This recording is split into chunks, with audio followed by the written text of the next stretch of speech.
Hello everyone.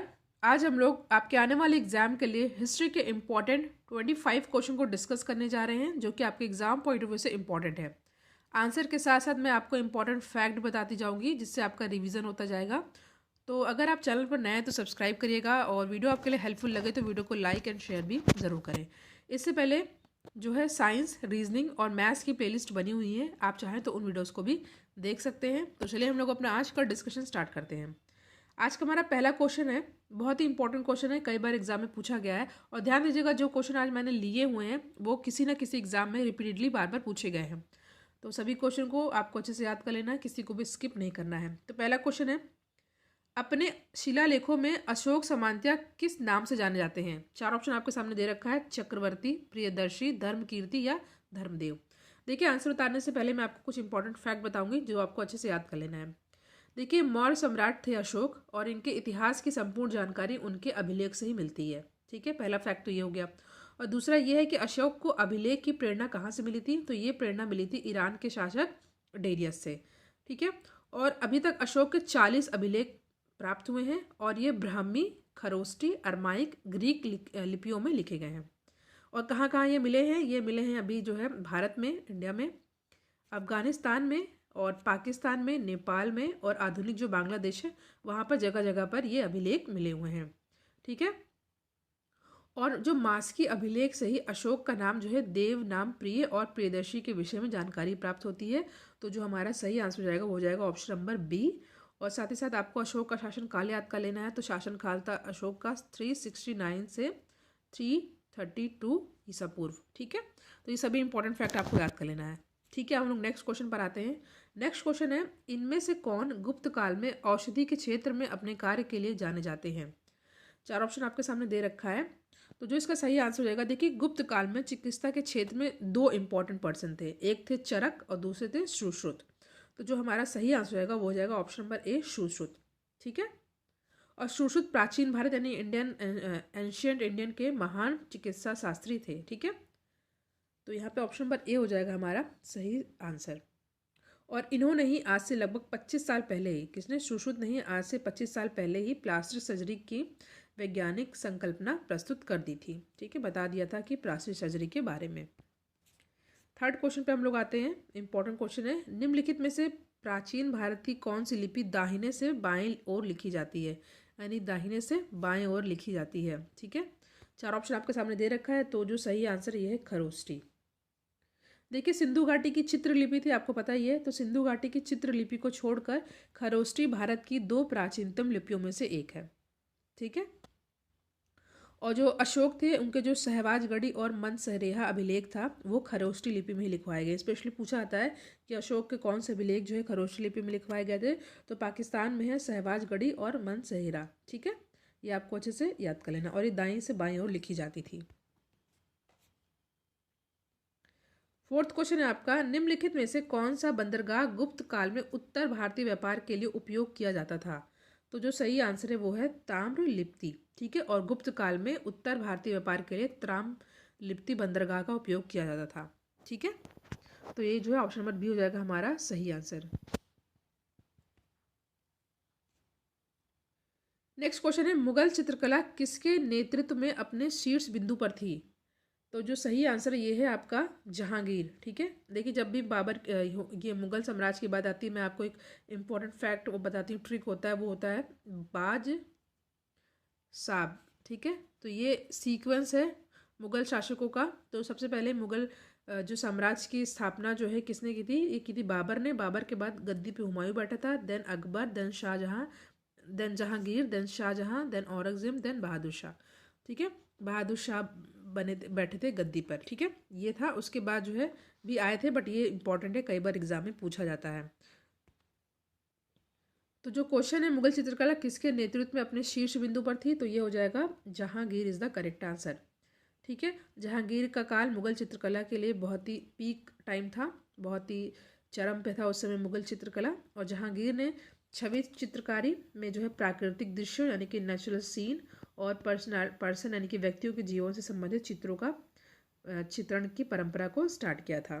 ठीक है, ये जहांगीर खुद भी बहुत अच्छा जो है चित्रकार था। ठीक है, और जहांगीर ने हेरात के एक प्रसिद्ध चित्रकार जिनका नाम अकारिजा है, ठीक है, पूछा जाता है एग्जाम में, अकारिजा है, जो है इन्हीं के नेतृत्व में आगरा में एक चित्रणशाला की स्थापना की थी, ठीक है। और बात की जाए कारखाना किसने स्टार्ट किया था, तो वो हो जाएगा अकबर, ये भी एग्जाम में पूछा जाता है। और जहांगीर काल के प्रमुख पेंटर यानी चित्रकार कौन कौन थे, देखिए उस्ताद मंसूर और अबुल हसन तो आप जानते हैं, इसके साथ साथ आपको याद कर लेना है फारूक बेग, बिसनदास और मनोहर भी, ये भी जो है प्रमुख इनके चित्रकार थे जहांगीर काल की बात की जाए तो। अगला प्रश्न है आपके सामने कि मध्यकालीन भारत में मनसबदारी व्यवस्था क्यों लागू की गई थी, तो ये लागू की गई थी, डायरेक्ट आंसर में बता देती हूँ। मध्यकालीन भारत में, मिडिवल इंडिया में जो मनसबदारी सिस्टम था, ये सैनिकों की सुगमता से भर्ती हेतु लाई गई थी, ठीक है।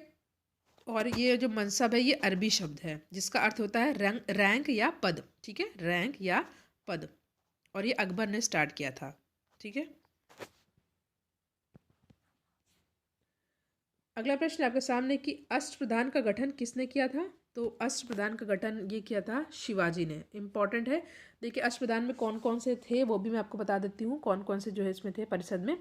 देखिए मराठा शासक छत्रपति शिवाजी महाराज के सलाहकार परिषद को ही हम लोग अष्टप्रधान कहते हैं, ठीक है। और यह परिषद अपने कार्यों के लिए शिवाजी के प्रति उत्तरदायी था, रिस्पॉन्सिबल था।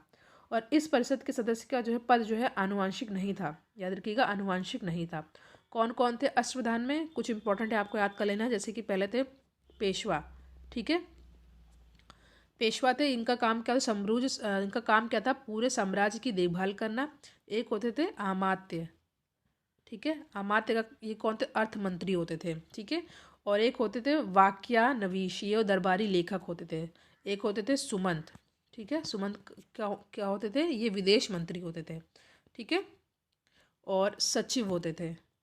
और सेनापति तो आपको पता ही है सेनापति का काम क्या होता है, सेनापति होते थे, इनका ये होते थे सेना प्रमुख। और न्यायाधीश होते थे दीवानी और फौजदारी न्याय दोनों के लिए। पंडित राव होते थे, ये होते थे धार्मिक सलाहकार। तो 8 नाम आपको याद कर लेना है। सबसे इंपॉर्टेंट पेशवा, देन अमात्य, वाक्यानवीश, सुमंत, सचिव, सेनापति, न्यायाधीश और पंडित राव। तो फिलहाल जो आंसर हो जाएगा वो जाएगा शिवाजी। अगला प्रश्न है आपके सामने कि दिल्ली के किस सुल्तान ने सबसे ज़्यादा नहरों का निर्माण किया था। बहुत ही बार आया हुआ प्रश्न है, तो ये है फिरोज शाह तुगलक, ठीक है। देखिए फिरोज शाह तुगलक जिसका शासनकाल जो है 1351 से लेकर के 1388 तक था, ठीक है। और मोहम्मद बिन तुगलक की मृत्यु के बाद जो है फिरोज शाह तुगलक जो है गद्दी पर बैठा था, ठीक है। इसने सिंचाई व्यवस्था के सुधार के लिए बहुत ही ज़्यादा नहरों और तालाब का निर्माण करवाया था। और इसने एक कर यानी टैक्स लगाया था, उस टैक्स का नाम था हक़-ए शर्ब, ठीक है, हक़-ए शर्ब, ठीक है। ये टैक्स था और ये सिंचाई कर था, ठीक है। सिंचित भूमि की कुल उपज का ये 1/4 था, 1/4 था, ठीक है। और सिंचाई की सुविधा के लिए जो फिरोज शाह तुगलक है, इन्होंने 5 बड़ी नहरों का निर्माण करवाया था, जिसमें सबसे लंबी नहर कौन थी, उल्लू गखानी नहर थी, जो यमुना से हिसार तक जाती थी। आई होप ये फैक्ट आपके लिए सारे हेल्पफुल हो। वीडियो आपके लिए हेल्पफुल हो तो वीडियो को लाइक एंड शेयर जरूर करिएगा, और चैनल पर नया तो सब्सक्राइब भी करिएगा। अगला प्रश्न आपके सामने, बंगाल की खाड़ी में समुद्री डकैती हेतु हुगली का उपयोग कौन करता था, डच, फ्रांसीसी, पुर्तगाली या अंग्रेज। तो ये थे पोर्तुगीज, ठीक है। तो ऑप्शन नंबर सी हो जाएगा सही आंसर। यहाँ से भी आपको एक सीक्वेंस याद कर लेना है कि भारत पे सबसे पहले कौन आए थे। पहले आए थे पोर्तुगालीज यानी पुर्तगीज, और दूसरे थे आपके डच, फिर थे ब्रिटिश, फिर थोड़े समय के लिए डेन्स आए थे, फिर फ्रेंच आए थे, ठीक है। तो बंगाल की खाड़ी में समुद्री डकैती हुई तो हुगली का उपयोग कौन करता था, तो ये थे पुर्तगाली, ठीक है। और ये पुर्तगाली सबसे प्रथम थे, मैंने बताया था कि आने वाली कंपनियों में सबसे पहले पुर्तगाली ही थे, और जो कि कब आए थे 1498 में, ठीक है, भारत में आए थे। और इनकी पहली फैक्ट्री कहाँ थी, कोचीन में थी, ठीक है, कोचीन में 1498 एंड पहली जो फैक्ट्री थी कोचीन में स्थापित की गई थी, ठीक है। नेक्स्ट है बहुत इंपॉर्टेंट है, ठगों का उन्मूलन किसके नेतृत्व में हुआ था। देखिए ठगों का उन्मूलन तो हुआ था कैप्टन स्लीमन के, मतलब ये उस समय जो मेजर जनरल स्लीमन ने 1830 में ठगों का उन्मूलन किया था, ठीक है। और उस समय भारत का गवर्नर जनरल कौन था? Lord William Bentinck. ठीक है, देखिए ये ठगी होती क्या थी? ठगी में पहले जो है कुछ लोग पता लगाते थे किसके पास कितने पैसे हैं, फिर जा करके उनको रुमाल से बांध करके उनको मार करके उनके पैसे को ले लेते थे। ठीक है, ये थोड़ा मैंने बताया आपको। नेक्स्ट है, अफगानिस्तान के प्रति आक्रामक नीति किस वायसराय ने अपनाई थी? तो ये अपनाई थी किसने? लॉर्ड लिटिन ने। ठीक है, लॉर्ड लिटिन ने ये अपनाई थी। पहले तो उसे फ्रेंडशिप करनी चाहिए, बट जब फ्रेंडशिप नहीं हुई तो जो है उन्होंने युद्ध का रास्ता लिया। ठीक है, देखिए 1876 में लॉर्ड लिटिन भारत का गवर्नर जनरल बनकर के आया था। कब? 1876 में। पहले तो उसने जो अफगानिस्तान के उस समय के अमीर थे शेर अली, उससे जो है संधि करने का प्रयास किया। जैसे मैंने आपको बताया कि फ्रेंडशिप करने का ट्राई किया, बट जब ये नहीं हो पाया सफल, तो इन्होंने जो है विरुद्ध जो है आक्रामक नीति अपनाई थी। और दूसरा आंग्ल अफगान युद्ध जो है 1878 से 1880 के दौरान हुआ था। ठीक है, और इस युद्ध की समाप्ति किस संधि पर हुई थी पूछा जाता है, तो ये संधि थी गंडमक की संधि। ठीक है, नेक्स्ट क्वेश्चन है 1930 में महात्मा गांधी ने सविनय अवज्ञा आंदोलन कहाँ से प्रारंभ किया था? तो इन्होंने किया था डांडी से।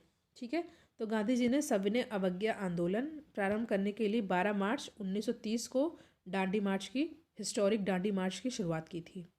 उस समय गांधी जी ने अपने जो चुने हुए 78 समर्थकों के साथ लेकर साबरमती आश्रम से चले और लगभग 375 किलोमीटर दूर गुजरात के समुद्र तट पर डांडी गांव पहुंचे थे। ठीक है, स्थित था समुद्र तट पर स्थित था डांडी गांव, वहाँ पहुंचे थे। और 6 अप्रैल 1930 को डांडी में नमक कानून तोड़ा गया था। यहीं से सविनय अवज्ञा आंदोलन की शुरुआत हुई थी। नेक्स्ट, साराबंदी आंदोलन 1922 किसके नेतृत्व में प्रारंभ हुआ? तो ये प्रारंभ हुआ था जो है सरदार वल्लभ भाई पटेल के नेतृत्व में 1922 में। इससे पहले जो है इन्होंने 1918 में बारदोली सत्याग्रह और 1928 में जो है 1918 में खेड़ा आंदोलन हुआ था और 1928 में बारदोली आंदोलन में बहुत ही इंपॉर्टेंट भूमिका निभाई थी। तो 3 आंदोलन से संबंधित है, एक 1918, ठीक है, एक 1922 और एक 1928। तो 1918 में क्या था? खेड़ा।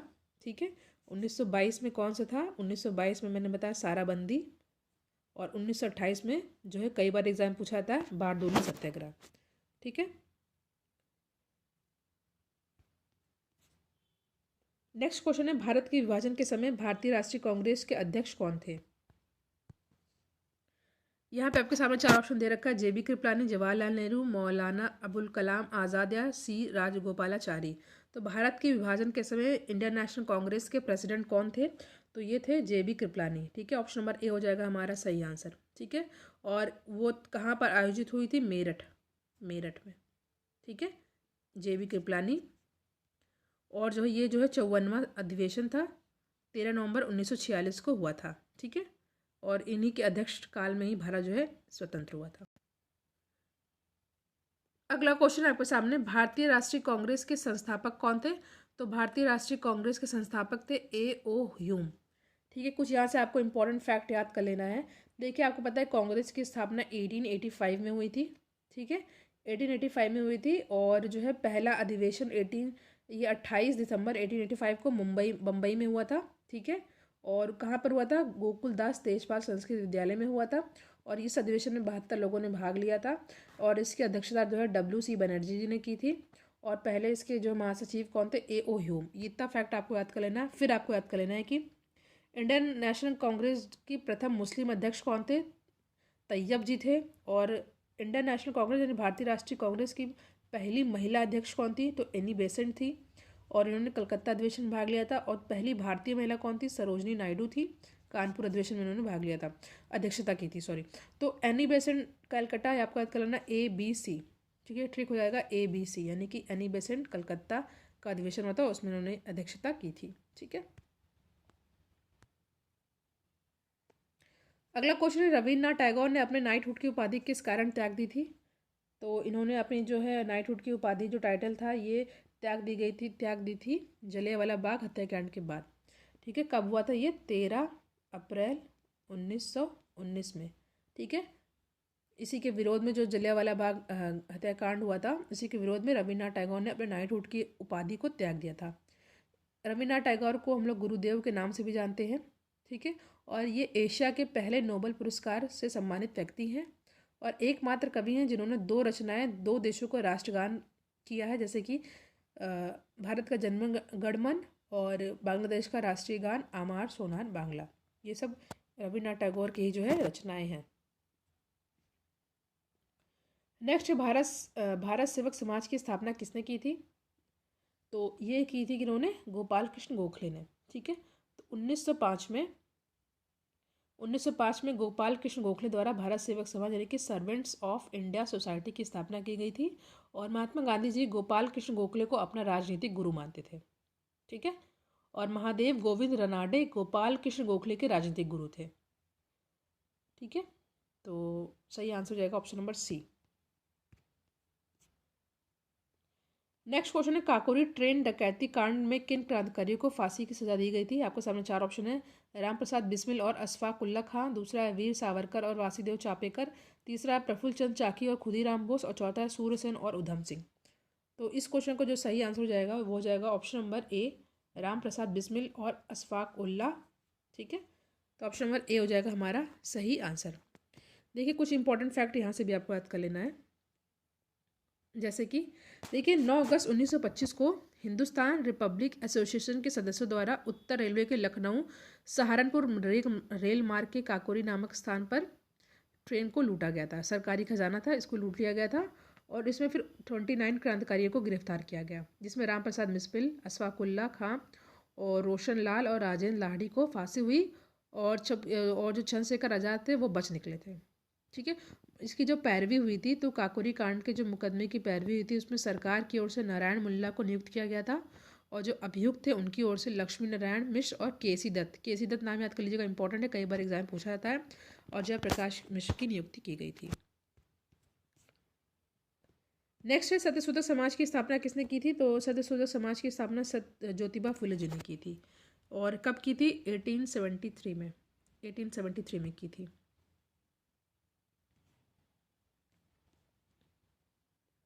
नेक्स्ट क्वेश्चन है, भारतीय राष्ट्रीय कांग्रेस की प्रथम महिला अध्यक्ष कौन थी? मैंने आपको इस बारे में बताया था कि भारतीय राष्ट्रीय कांग्रेस की प्रथम महिला अध्यक्ष एनी बेसेंट थी, जो कि कलकत्ता अधिवेशन में इन्होंने अध्यक्षता की थी। कब की थी? 1917 में की थी।